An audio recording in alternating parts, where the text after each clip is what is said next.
नमस्कार, आप देख रहे हैं 9 भारत समाचार। एमसीपीआई का पहला राज्य सम्मेलन पार्टी की केंद्रीय समिति के सदस्य मर्थला चंद राव द्वारा 26, 27 और 28 मई को वरंगल शहर में बुलाया गया था। वरंगल के वेंकटराम जंक्शन स्थित एमसीपीआई कार्यालय में आयोजित एक संवाददाता सम्मेलन में पार्टी की केंद्रीय समिति के सदस्य मर्थला चंद राव, काठी संव्या, तिरुपति नरसैया, राजेश नाइक, प्रभाकर, आदि नारायण और अन्य ने भाग लिया और कांग्रेस के पर्चे का विमोचन किया।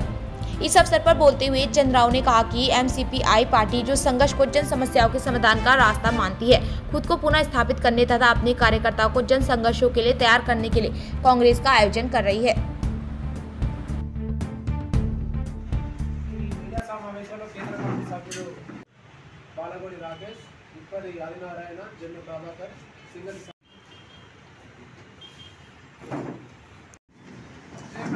ఎంసీపై ప్రథమ రాష్ట్ర మహాసభలను ఎంసీపై రాష్ట్ర ప్రథమ మహాసభలను జోహార్ అమరవీరులకు, సాధిద్దాం అమరవీరుల ఆశయాలను,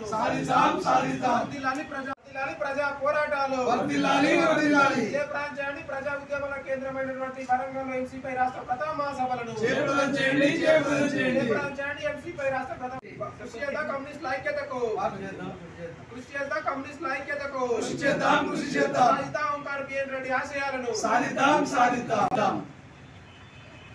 27, 28 తేదీలలో వరంగల్ నగరంలో ఎంసీపీఐ రాష్ట్ర ప్రథమ మహాసభలను నిర్వహిస్తున్నాం. ఈ మహాసభలను విజయవంతం చేయాలని రైతులు, కూలీలు, వర్తక వాణిజ్యాధిపతులను, ప్రజలు, ప్రజాస్వామ్యవాదులకు ఎంసీపీఐ పార్టీ పిలుపునిస్తున్నది. ఈ సందర్భంగా ప్రజానీకానికి తెలియజేసేది ఏంటంటే, కేసీఆర్ 10 ఏళ్ల పాలనలో రాచరిక పాలనను జీర్ణించుకోలేకపోయిన ప్రజల మనోభావాలను గమనించిన కాంగ్రెస్ అనేక ప్రజా ఆకర్షణ పథకాలను అమలు జరుపుతామని ఇచ్చిన హామీతో అధికారాన్ని చేజిక్కించుకొని 16 నెలలు గడిచినప్పటికీ మహిళలకు ఉచిత బస్సు ప్రయాణం ఒక హామీ మినహా ఏ ఒక్క హామీని కూడా పూర్తి స్థాయిలో అమలు చేయకపోయిన దానివల్ల రోజు రోజుకు ఈ ప్రభుత్వం ప్రజల విశ్వాసాన్ని కోల్పోతున్నదని రుజువైతా ఉన్నది. అదే సమయంలో ప్రధాన ప్రతిపక్షమైనటువంటి బీఆర్ఎస్ పార్టీ కూడా కాంగ్రెస్ ప్రభుత్వంపై చేస్తున్నటువంటి విమర్శలను కూడా ప్రజలు స్వాగతించలేని పరిస్థితి ఉన్నది.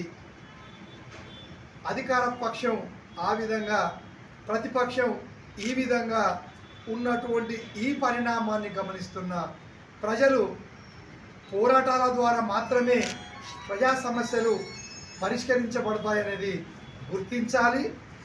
అది గుర్తిస్తున్నారు.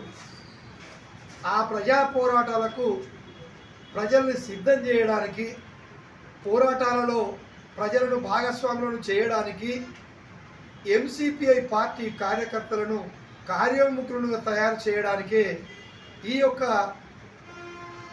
ఎంసీపీఐ ప్రథమ మహాసభలు ఎంతగానో తోడ్పడతాయని భావించి పోరాటాల పురిటిగడ్డ అయిన వరంగల్ నగరాన్ని కేంద్రంగా చేసుకొని ఇవి జరపడానికి ఎంసీపీఐ పార్టీ ఏర్పాట్లు చేయడం జరిగింది. దీనికి